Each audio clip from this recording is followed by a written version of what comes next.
Seat మారేది లేదు, అక్రమాలకు అంతే లేదు. జీహెచ్ఎంసీ సికింద్రాబాద్ జోన్లో వింత పరిస్థితి. ఒకే సర్కిల్లో తిష్ట వేసి 2 చేతుల సంపాదన. ఉన్నతాధికారులు ఏం చేస్తున్నారు? 2-3 సంవత్సరాలకు బదిలీలు ఉంటాయా? సికింద్రాబాద్ సర్కిల్లో ప్రత్యేక చట్టం ఏమైనా ఉందా? ఒకే చోట విధులు నిర్వర్తిస్తుండడంతో సిబ్బందికి కలిసి వస్తుంది. బదిలీల ప్రక్రియ ఎందుకు లేదో జీహెచ్ఎంసీ కమిషనర్ చెప్పాలి. డిమాండ్ చేస్తున్న ముప్పిడి నవీన్ కుమార్ మాదిగ. ఏం జరుగుతుంది ఇక్కడ? ఏ ప్రభుత్వ ఉద్యోగి అయినా, ముఖ్యంగా జీహెచ్ఎంసీ విధులు నిర్వహించే అధికారులైనా, కింది స్థాయి ఉద్యోగులైనా ప్రతి 2-3 సంవత్సరాలకు ఒకసారి బదిలీ అవుతుంటారు. ఈ బదిలీ ప్రక్రియ ఎందుకంటే ఒకే చోట తిష్ట వేసినప్పుడు అక్కడ వ్యవహారాల్లో ఆరితేరిపోయి అవినీతికి తెరలేపుతారనే ఉద్దేశంతో నిర్వహిస్తూ ఉంటారు.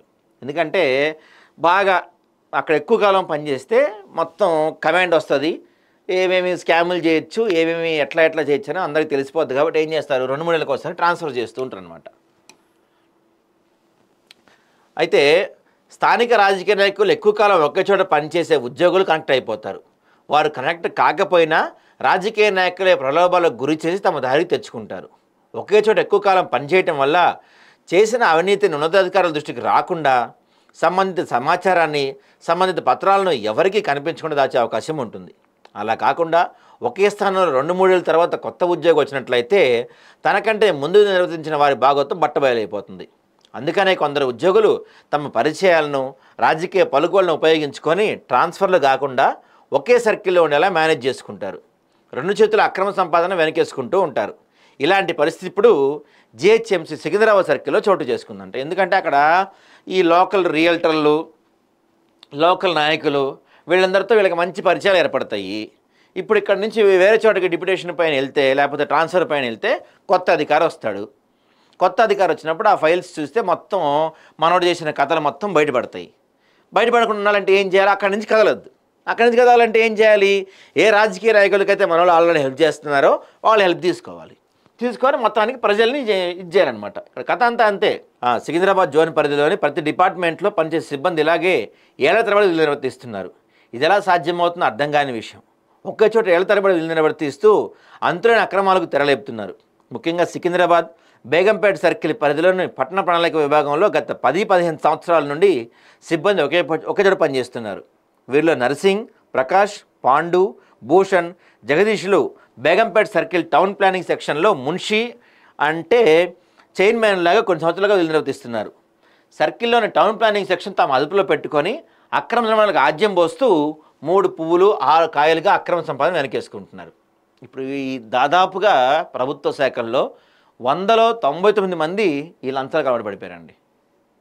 కొన్ని చోట్ల అయితే ఈజీగా వాళ్ళు చేయాల్సిన పని, ఒక చిన్న పని కూడా వాళ్ళు డబ్బులు లేకుండా చేయట్లా.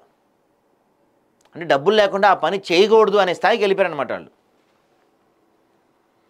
ఇల్లు కట్టుకోవటం కోసం అనుమతి తీసుకునేందుకు సర్కిల్ కార్యాలయానికి వచ్చే ప్రజలను, బిల్డర్లను మాయ మాటలతో మచ్చిక చేసుకొని తామే అన్నీ చూసుకుంటామని చెప్పి లక్షలు దండుకుంటున్నారు.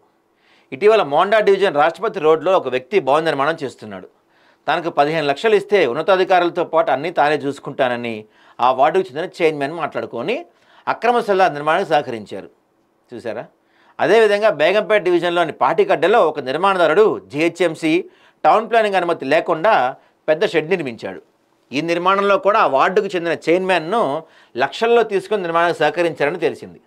అలాగే భవంతాపూర్లో ఒక నిర్మాణదారుడు జీహెచ్ఎంసీ అనుమతి తీసుకొని అనుమతులకు మించి 2 అంతస్తులు అక్రమంగా నిర్మించాడు. అంతస్తుకు 1 లక్ష చొప్పున 2 లక్షలు తీసుకొని ఆ వార్డుకు చెందిన చైర్మన్ ఆ నిర్మాణాన్ని ప్రోత్సహించాడు.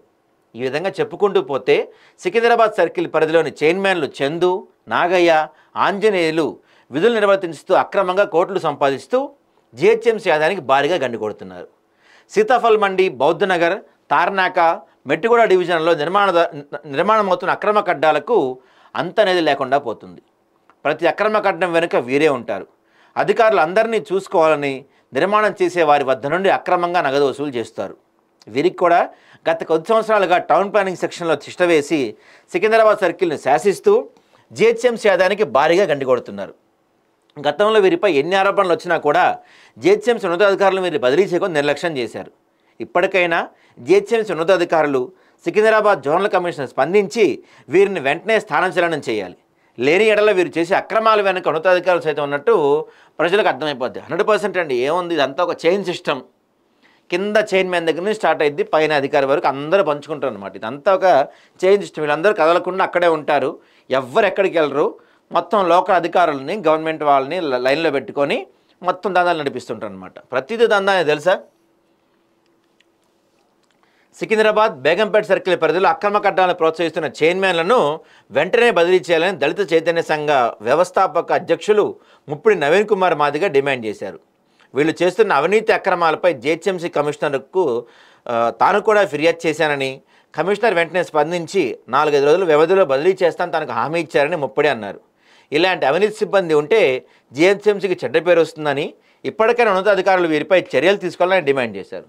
చూద్దాం మరి ఇప్పటికైనా, ఎందుకంటే ఈయన కలిస్తే ఏం చెప్పారు, ఒక 4-5 రోజులలోపు చర్యలు తీసుకుంటామని చెప్పారు. చూద్దాం, ఫాలోఅప్ చూద్దాం. మళ్ళీ మనం ఒక వారం తర్వాత చూద్దాం ఎంతవరకు చర్యలు తీసుకున్నారో, ఎంతమందిని బదిలీ చేశారో.